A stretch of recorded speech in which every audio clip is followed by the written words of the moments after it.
Ang kwento ni Tomby. Ang kwentong ito ay hango sa totoong buhay. Mula ito sa isa nating tagapakinig. Karanasan ito ni Malik. Walang eksaktong taon. Probinsya ng Capiz. Nang mga panahong ito, namamasukan bilang katiwala si Malik sa edad na 17 sa isang mayamang pamilya sa Capiz. Dayo lamang ito sa lugar. Nakiusap na sa bahay ng amo manuluyan. Wala namang naging problema at naging maayos ang paninilbihan niya.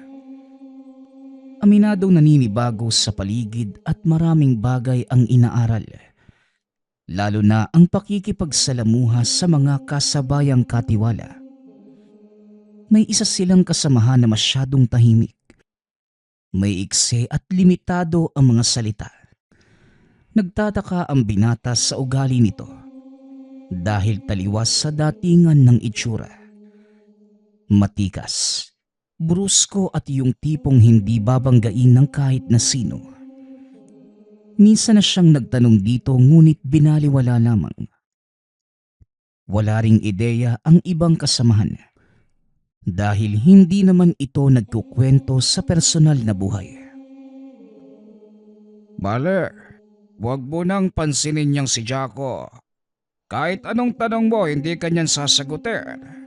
Hindi nga namin alam kung pipi ba yan o ayaw makipagkaibigan. Magmula noong dumating siya dito sa mansyon, 3 beses ko lang nadinig magsalita yan. Masasayang lang ang oras mo kaya hayaan mo na lang. Wika ni Mang Buloy. Naguguluhan lang po kasi ako, Mang Buloy. Tahimik siyang tao, pero yung itsura niya siga. Parang yung bossing sa kanto na walang tigil sa pagsasalita dahil naninita ng mga tao. May ganyan po kasi sa amin doon sa pinanggalingan ko eh. Tugon ni Malik. Hindi pare-pareho ang tao, Malik. May iba na umaangkop ang pisikal na ugali. Meron ding kagaya ni Jaco. Ay nako, wag na natin siyang pag-usapan. Halika na bago pa malaman ng mga amo natin na nakatayo lang tayo at nag-uusap. Wika ni Mang Buloy. Iniwanan nila ng pansin si Jaco at nagpatuloy sa trabaho. Buong hapon silang nagkukumpuni ng sasakyan. Samantalang abala naman si Jaco sa pagsasaayos ng sirang bahagi ng bakod. Wala sa bahay ang amo. Kakalis lamang para mangibang bayan upang sa isang mahalagang negosyo. Silang 3 lamang ang naiwan. Nagsiuwian sa probinsya ang mga kababaihang katulong. Kasagsagan din ng mahal na araw. Sinusulyapan niya si Jaco dahil habang tumatagal, parang may nangangamoy hindi maganda sa ilong. Mang Buloy, wala po ba kayong napapansin? Kanina ko pa po naaamoy na mabaho, malansa. Ano ba yun? Napakasakit naman sa ilong. Tanong ni Malik. Hindi na magawa pang magsalita dahil tumitindi ito sa bawat paghampas ng hangin. Pati si Mang Buloy, napapansin na rin ang kakaibang amoy. Baka may nagtambak ulit ng basura dyan sa tabi. Hayaan mo, pupuntahan ko mamaya. Alam mo naman itong mga kapitbahay dyan walang pinipiling lugar sa pagtatapon. Halika nga rito, pakiabot nga ng plies. Aba, ano ba yung tinitingin-tingin mo dyan, Malik? Gusto mo ba siyang tulungan kesa sa akin? Tanong ni Mang Buloy. Hindi naman po, Manong. Sa banda kasing yan ang gagaling yung amoy. Tapos parang may kakaiba talaga sa kanya. Tugon ni Malik. Ikaw talaga. Kung ano-ano na yung napapansin mo. Kung hindi tayo magkakilala, iisipin kong may gusto ka kay Jaco. Magpaawat ka nga iho. Tulungan mo ko rito para matapos na. Hoy! Hoy, balik! Muling wika ng matanda. Isinawalang bahala na lamang niya ang napansin. Hindi nagtagal. Nawala rin ang nakakasulasok na amoy. Nagpatuloy sila sa gawain hanggang sa natapos.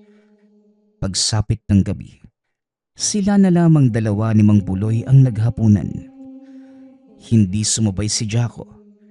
Ang sabi ng matanda, hindi naman talaga ito sumasabay sa kanila. Sa kwartong tulugan kumakain na para bang ayaw malaman kung anong putahe ang nilulunok. Dumagdag ito sa listahan ng pagtataka. Kahit anong gawin, kahina-hinala ang tao para sa kanya. Kung hindi lang dahil sa paninita ng matanda, noon pa niya inalam ang totoong pagkatao ni Jaco.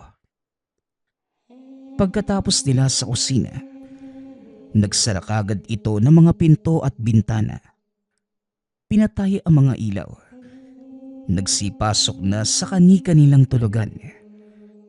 Hindi makatulog si Malik na mga sandaling yun. Bumangon ito. Dumungaw sa bintana upang makalanghap ng hangin. Nang sandaling yun, nakita niya si Jaco. Nagmamadaling lumabas at nagpunta sa kakawian. Nagtaka naman ang binata dahil muling napansin ang masangsang na amoy. Kagayang-kagaya ito kanina.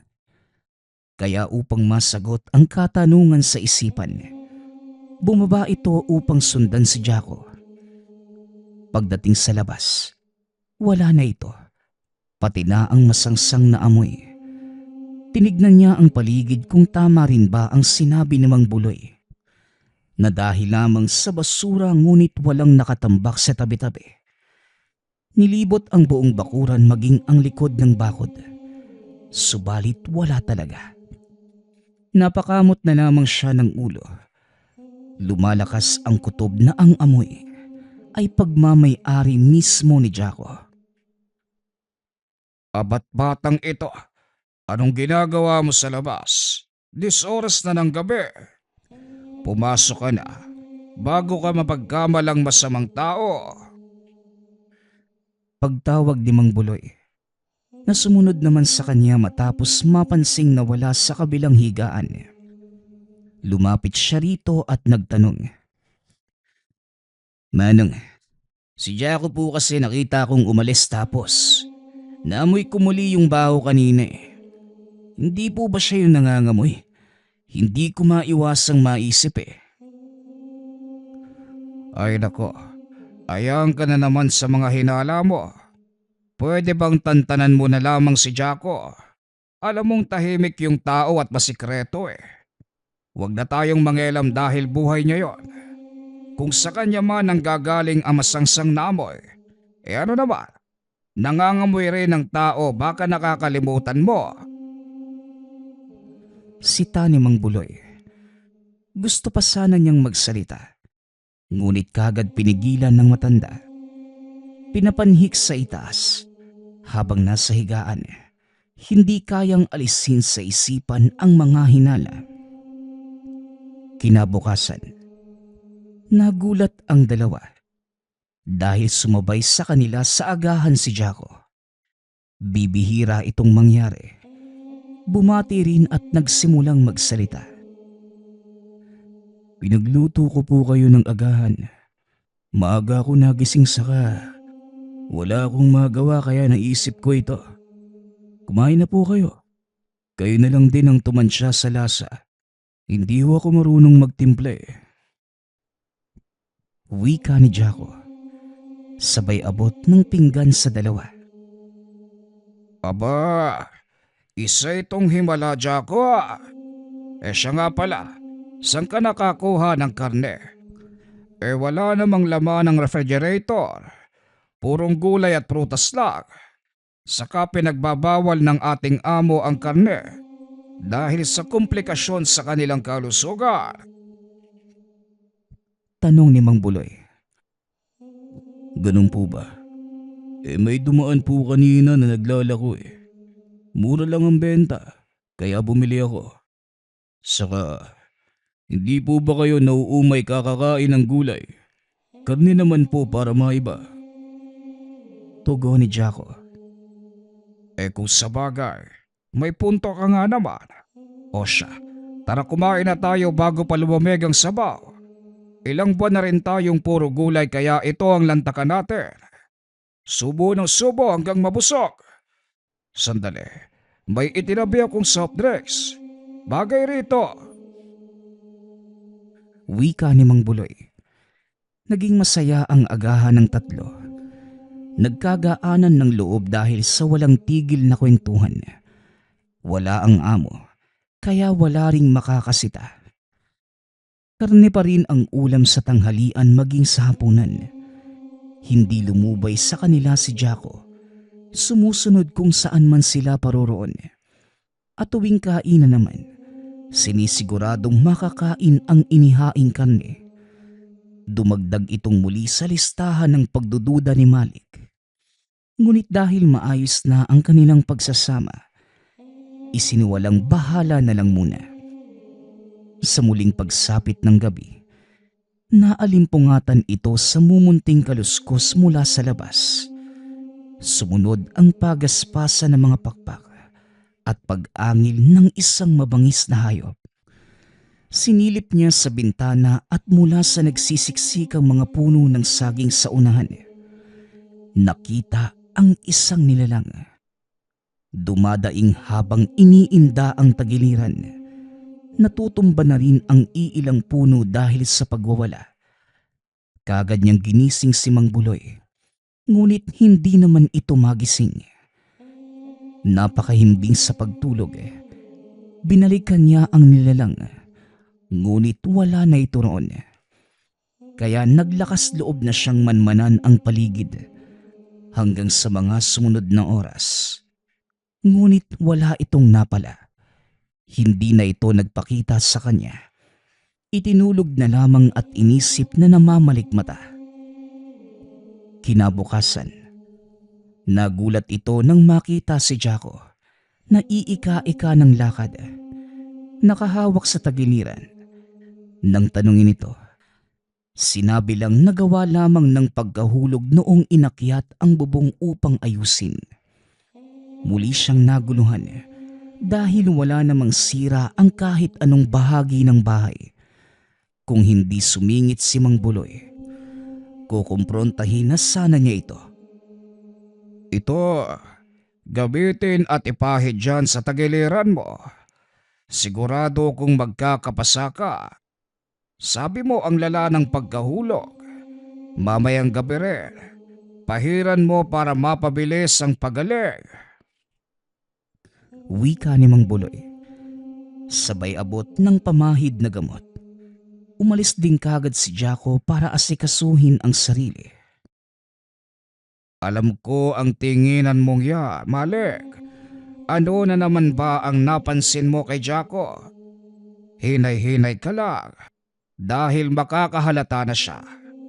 Hindi man kagad pero balang araw. Malay natin, mamaya o bukas.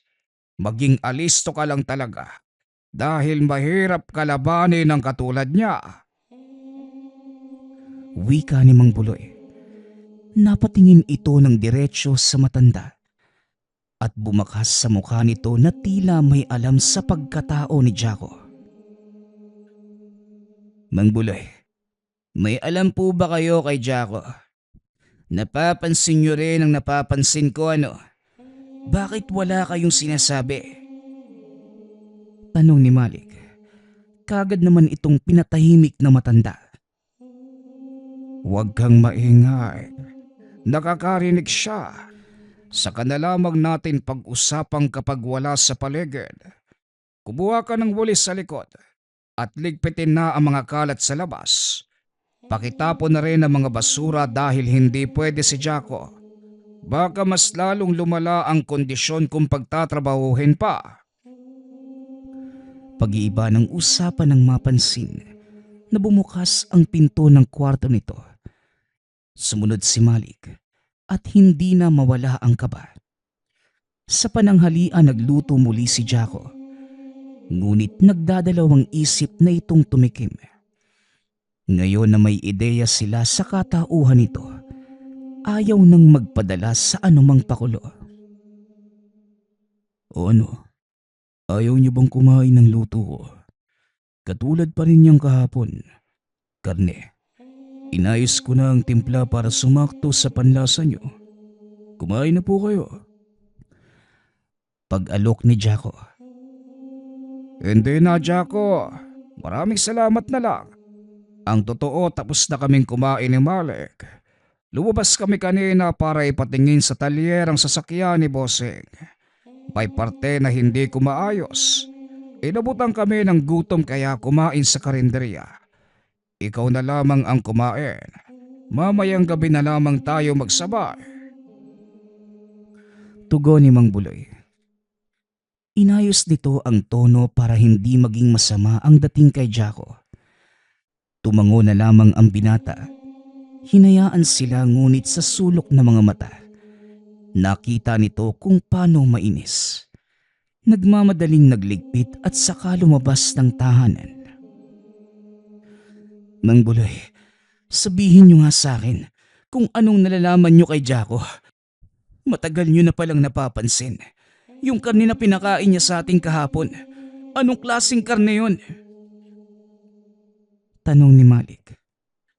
Noong una, duda ko dahil naaamoy ko pero nawala rin kalaunan. Natigil na ang aking hinala. Meron yata siyang ginagamit na kung ano. Kagabi noong nakita kong nagbago ng anyo. Sigurado na. Bago mo pa ako ginising, alam ko na. Bumangon ako para magbanyo at napansin ang ingay sa labas. Siya ang naroon. Kitang-kita ko kung paano siya nagpalit ng anyo. Balik, ipapakiusap ko mag-iingat ka, lalo na sa pagmamanman at pagsasalita. Kaunting pagkakamali lang, pwede ka nang mapahamak. Delikadong tao si Jaco. Hindi siya ordinaryo kagaya natin. Nagkakaintindihan ba tayo? At tungkol sa karne noong nakaraan, huwag kang mag-alala. Karne yon ng baka.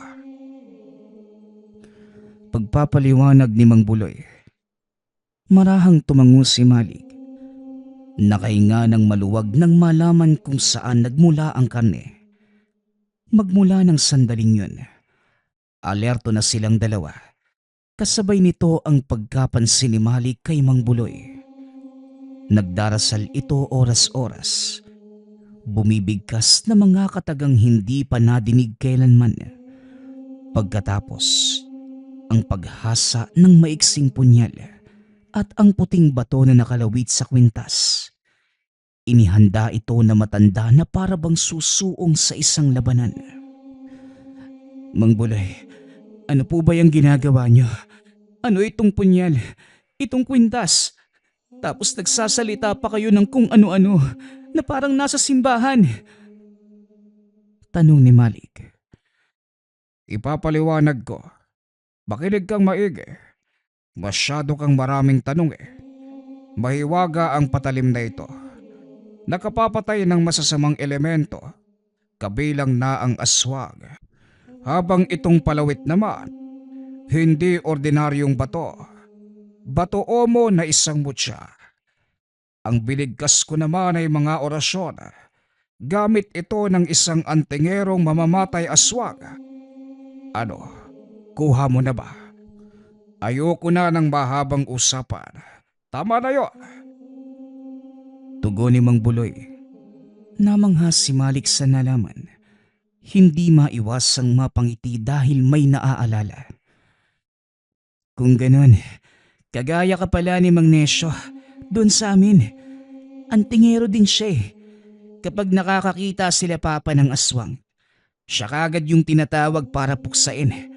Napakagaling po niya. Siguradong kayo rin po ano? Aba oo naman. Kung hindi mo na itatanong, panunugis ng aswang ang inaatupag ko bago ko napadpad dito sa mansyon. Gabi-gabi akong nakikiramdam at bawat nilalang na mapapansin ay pinapatos ko. Walang umuubra sa bisa ng aking tangan.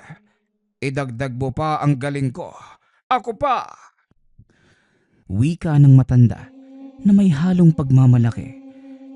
Nagtawanan pa sila dahil sa pagbibiro at lingid sa kalaman nila na nakikinig si Jaco sa kabilang kwarto.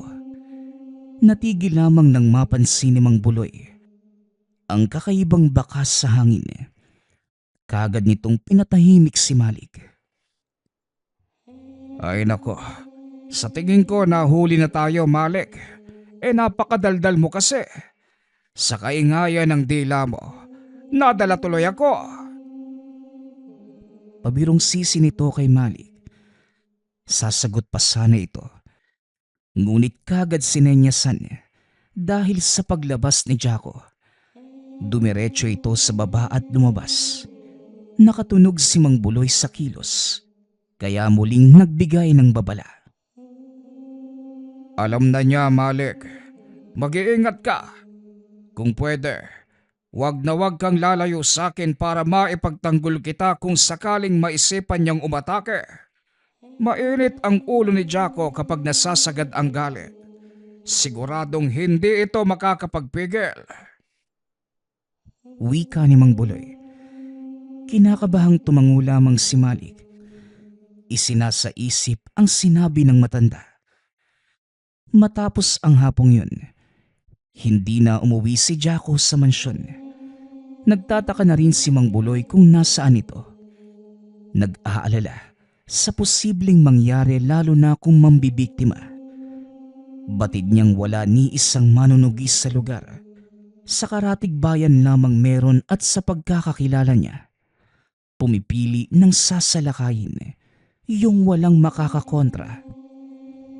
Hinabaan nila ang pasensya at naghintay. Dumating naman kinagabihan ngunit malaki ang pinagbago. Umiiwas, hindi tumitingin kahit kanino at nagkulong lamang sa kwarto. Nang nagpatuloy ang ganitong sitwasyon, naglakas loob na ang matanda na alamin ang nangyayari.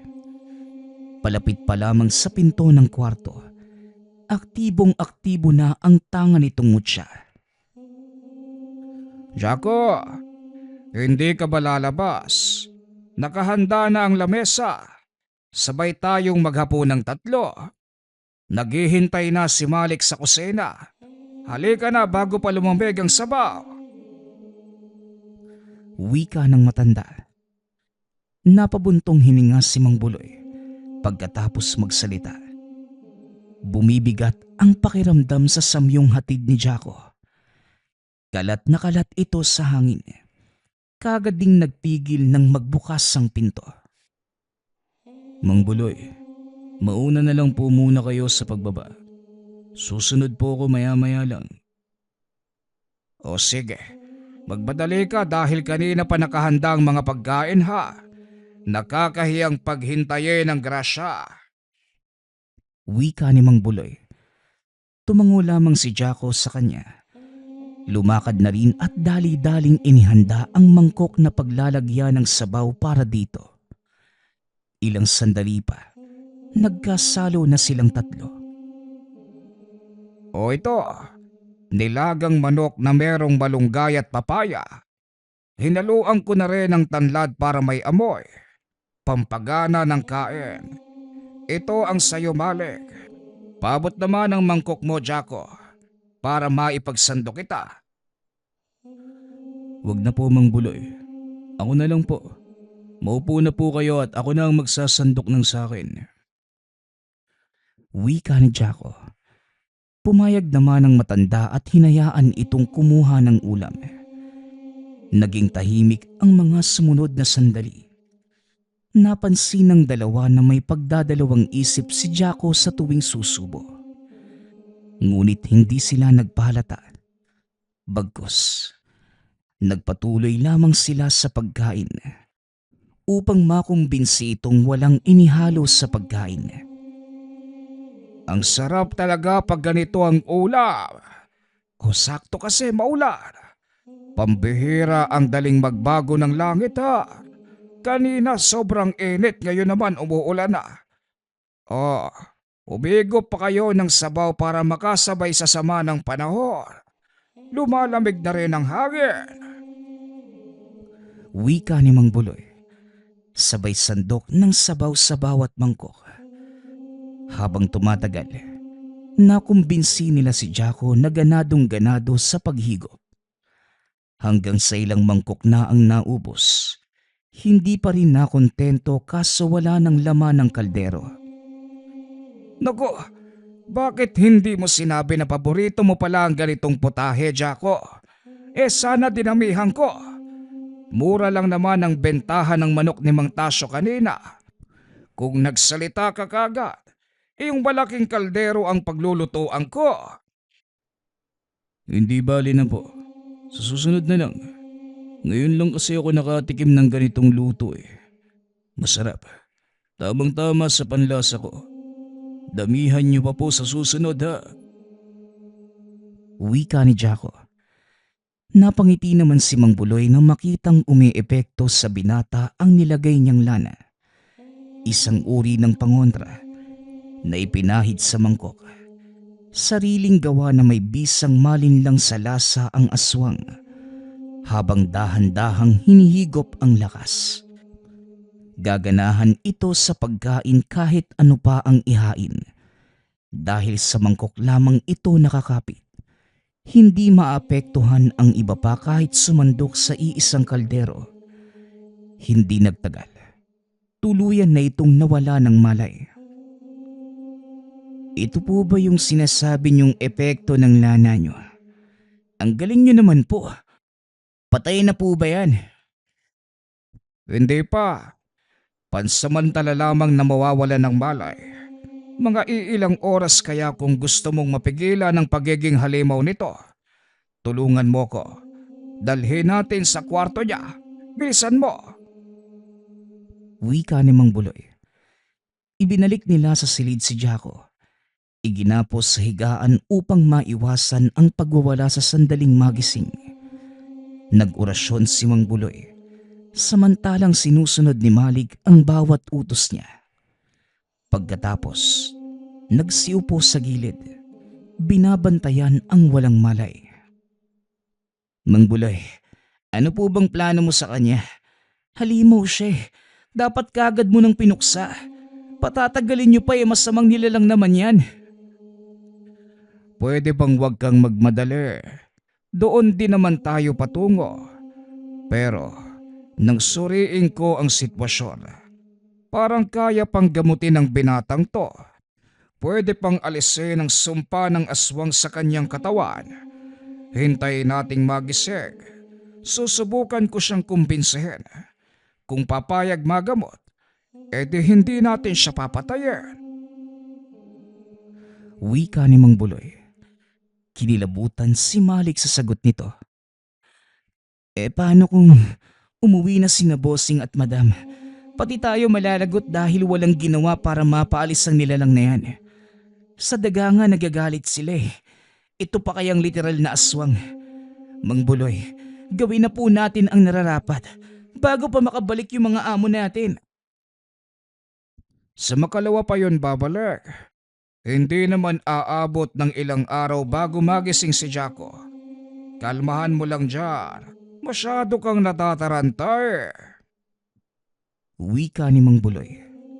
Habang hinihintay na magising si Jaco, nakatulog sila at hindi namalayan ang dahan-dahang pag-alis. Nakalabas ito ng tahanan. Ngunit dahil nangihina, gawa na rin ng senyales ng tangan. Nagising si Mang Buloy at nasundan. Huwag ka nang magtangka pa, Jaco. Listado ka na. Wala ring magagawa ang pagsusubok mo dahil nangihina ka na. Wala ring silbi ang pagiging maskulado. Kumalat na sa buo mong katawan ang nilagay kong lason sa mangkok. Huwag kang mag-alala. Hihigupin lamang ang iyong lakas. Hindi ka niyan papatayin kagad. Ano lang, siguro dahan-dahan. Matanda ka. Hayop ka. Akala ko maiintindihan mo. dahil isa kang manunugis pero hindi ka marunong umunawa. Aswang ako kaya normal lang ang aking galaw. Ikaw, anong pakialam mo sa buhay ko para mamasukan? Buhay ko ito at dapat labas ka na ron. Sira yata yung tuktok mo no? Antingero nga hindi ba? Normal lang sa akin na manghilam sa buhay ng aswang. Yan ang tungkulin ko Pakawalan mo ko. Hayaan mo ko. Aalis na ako sa lugar na ito, pangako. Pagmamakaawa ni Jaco sa kalagitnaan ng panghihina. Hindi kita pwedeng pakawalan sa ganyang kalagayan. Walang halimaw na marunong tumupad sa usapan. Kung gusto mong makaligtas, gumawa ka ng paraan para makalaya sa sumpang yan. Jaco, handa kitang tulungan kung papayag ka. Wika ni Mang Buloy. Natahimik ang binata. Tinitimbang ang mga bagay-bagay. Matagal bago siya nakasagot. Dismayado si Mang Buloy nang marinig ito. Gagamutin. Hindi kaya papatayin. Hindi mo ko maiisahang matanda ka. Narinig ko na yan dati sa isang antingero na tumugis sa akin. Kaya hindi mo na ako maluluko sa mga ganyan mo. Aba, ikaw na nga itong tutulungan, aayawan mo pa. O bahala ka na sa buhay mo. Basta't itutuloy ko ang pagtugis sa'yo. Matigas ka pala Hindi rin kasi pwedeng hayaan kitang malayang naglalakwatsa dyan sa tabi-tabi. Dahil alam ko, mambibiktima ka lang ng paulit-ulit. O sige, ganito na lang. Magtuos tayong dalawa. Patayan kung patayan. Aba, ang kapal ng mukhang mag-aya ng bakbakan Nakahilata ka na nga lang dyan. Parang lasing na walang ambag sa inuman. Wika ni Mang Buloy. Wala itong sinayang na oras. Kagad umatake matapos makapagpalit ng anyo. Malaki ang hubog at malapad ang mga pakpak. Ngunit hindi nagawang lumipad dahil sa sobrang panghihina. Hanggang sa pangangalmot na lamang din. Hirap na hirap ito sa paggalaw. Hinayaan ito ni Mang Buloy. Todo siya sa pag-ilag habang walang tigil sa pagsugod si Jaco. Napagod na lang ito katagalan. Dahan-dahang bumulagta gawa ng pag-epekto ng lana sa katawan. Lumalala ito sa paglipas ng mga sandali at hindi na nakagalaw pa. Naparalisa na ang buong katawan. Ang sabi ko kasi sa'yo, gagamutin nga kita pero ayaw mo naman. Hindi ko rin ugaling mamilit. Kaya hahayaan na lamang kitang unti-unting pagdusahan ng bisa ng aking pangontra. Sayang lang, dahil hindi magandang laban. Kuryoso pa naman sana ako kung gaano ka kalakas. Makalipas ang ilang sandali, nawalan na ito ng buhay. Dito lamang nakahinga ng maluwag si Malik, na halos mahimatay pagkakita sa anyong aswang ni Jaco. Tahimik lamang din siyang nanood habang binubuhusan ng likido ang katawan nito at saka binalot ng makakapal na kumot. Isinakay ni Mang Buloy ng sasakyan at dinala sa malayo. Wala siyang alam sa kung anong eksaktong ginawa dahil naiwan sa bahay upang maglinis ng mga bakas. Nakabalik si Mang Buloy makalipas ang ilang oras. Kagad sumalubong si Malik at dali-daling nagtanong. "Manong, nasa na po yung bangkay? Anong ginawa niyo sa kanya?" Wika ni Malik. Namayapa na si Jaco ng tuluyan. Kung gusto mo, pwede mo namang ipagdasal ang kaluluwa. Baka sakaling matanggap pa sa langit. Tugon ni Mang Buloy. Kumuha ng mga kagamitan upang linisin ang pinagkargahang sasakyan. Hindi na ito nagtanong pa. Nagtiwala na lamang sa matanda. Sa pagkawala ni Jaco, iniligpit nila ang mga gamit at inalis ang bawat bakas na natira sa kwartong tulugan man o sa kahit saang parte ng tahanan. Pagkarating ng amo, sinabihan nilang umuwi na ito ng probinsya. Hindi na nais magtrabaho sa kanila dahil sa personal na rason. Naging kumbinsido naman kaya't walang maraming tanong. Nanatili sa pagitan nilang dalawa ang katotohanan. May mga pagkakataon na gustong sabihin sa mga amo ang totoo sa tuwing mababanggit ang pangalan ni Jaco. Ngunit minabuting manahimik na lamang dahil ayon kay Mang Buloy, hindi sa lahat ng pagkakataon katotohanan ang dapat isiwalat. Merong iba na mas mainam gawing lihim upang hindi na maungkat pa ang nakaraan. Ang susunod nating kwento ay mula sa isa nating tagapakinig. Karanasan ito ni Jaime. Walang eksaktong taon. Camarines Sur. Kasalukuyang laman ng usap-usapan sa lugar si Jaime dahil sa kaibigan niyang si Mon. Ayon sa sabi-sabi ng mga tao, ito ay anak ng nag-iisang aswang sa baryo. Ngunit hindi naman naniniwala ang binata dahil matagal na niyang kilala ang kaibigan. Simula elementarya hanggang sa kasalukuyang edad na 29, parehong wala pang asawa. Mahilig lamang mangolekta ng mga sinaunang almires. Binibili ito sa kanila ng lolo ni Mon sa halagang 10 piso. Kaya naman madalas na pumupunta ang dalawa sa pinakaliblib na lugar at maghapong naguhukay. Kapag sinuswerte, nakakakuha din sila ng mga ginto sa lugar.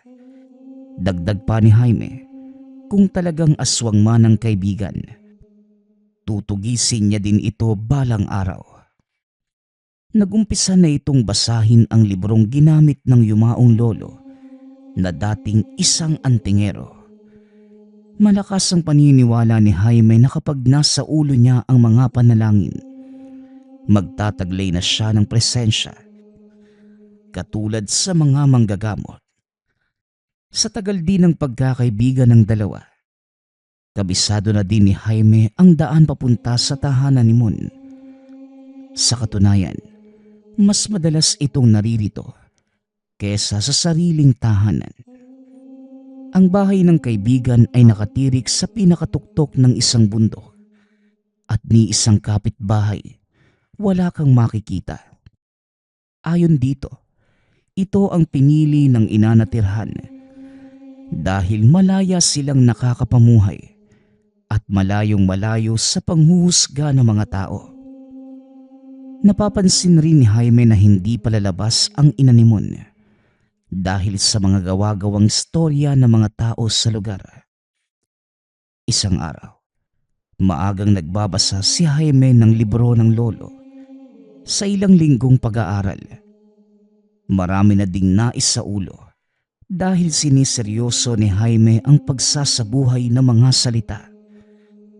Habang nasa kalagitnaan ng pagbigkas, biglang kumatok sa pinto ang kaibigan at sinabing kailangan nilang umakyat ng bundok dahil sa nabalita ang may iba pang mahahanapan na mga almires.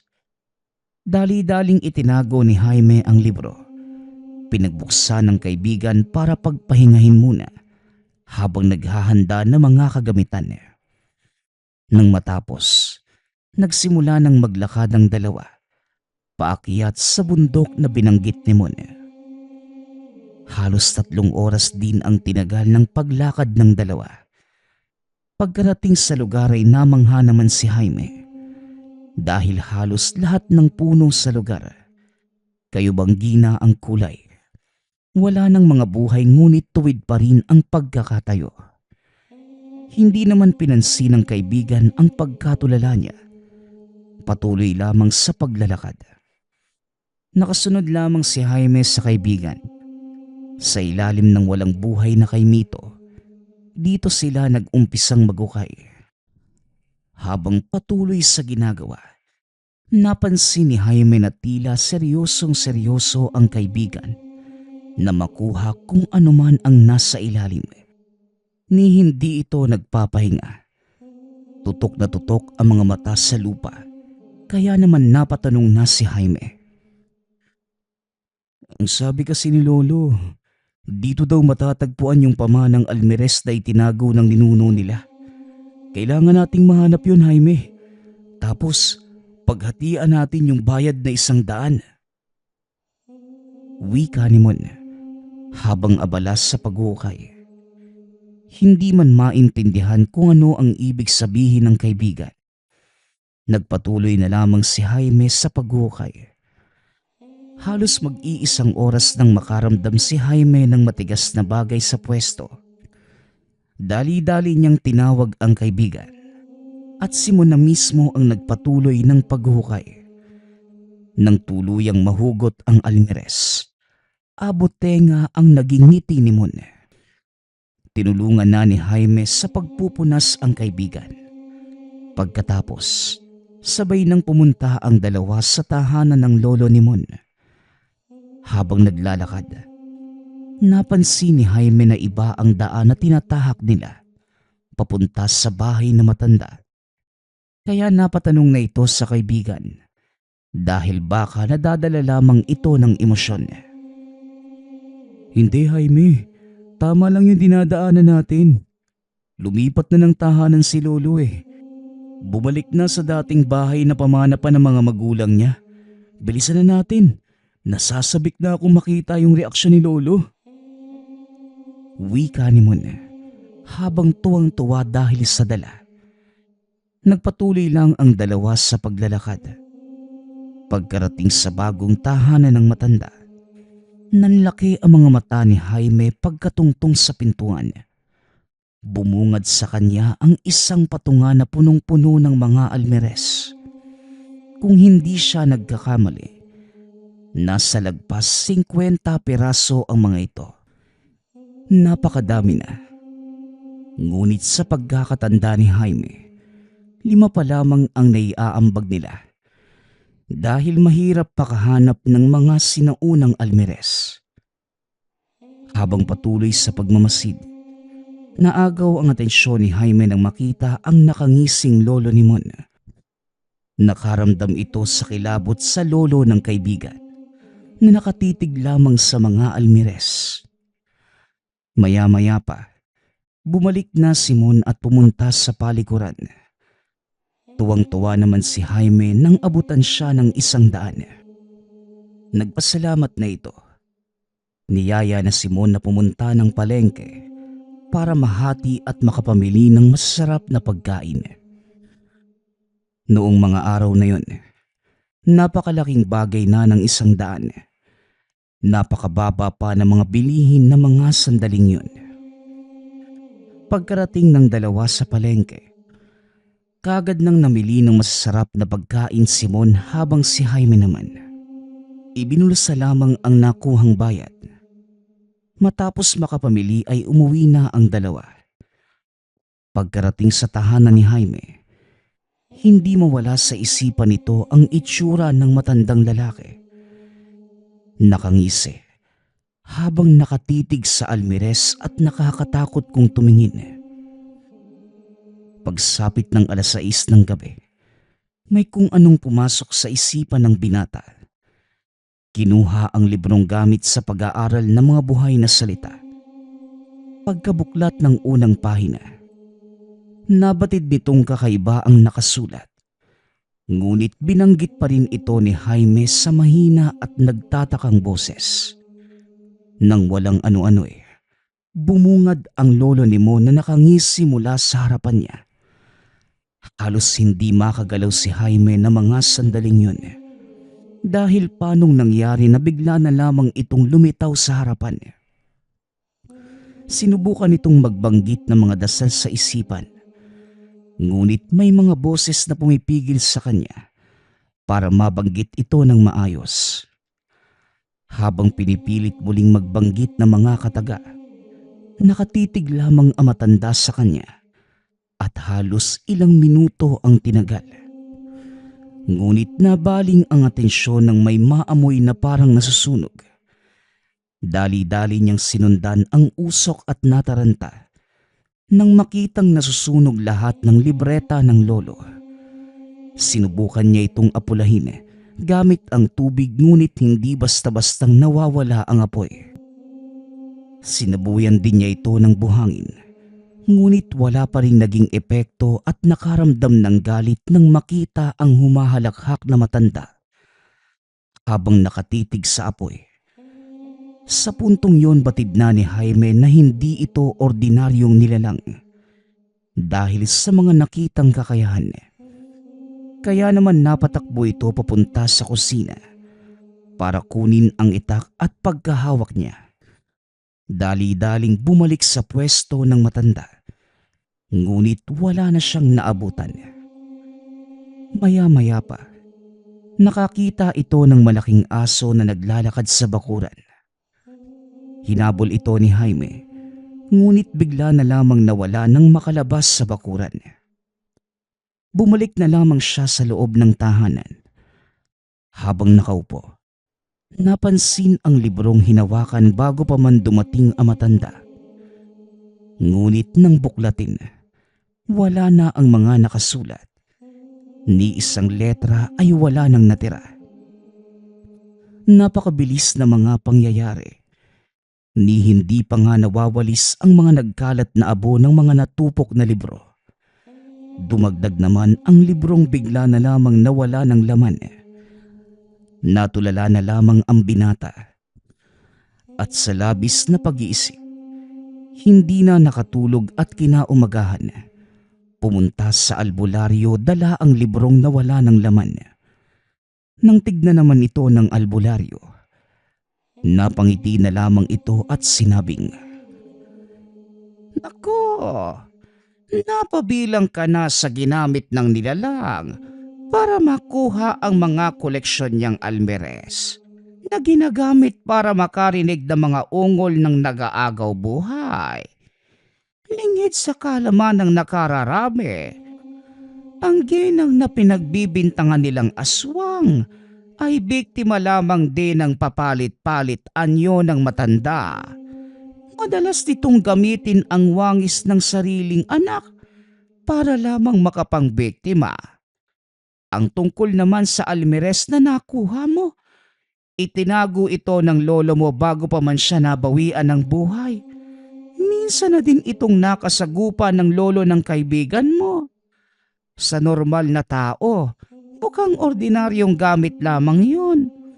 Ngunit sa bata ng mga nilalang na yon, isa yang kayamanan dahil pamana pa ito ng mga kaninu-ninuan ng mga aswang. Isang napaka-ektibong almeres ang hinukay nyo. Dahil kahit hindi ito itapat sa tenga ng mga aswang, rinig na rinig nila ang boses na nagmumula rito." Wika ng albularyo.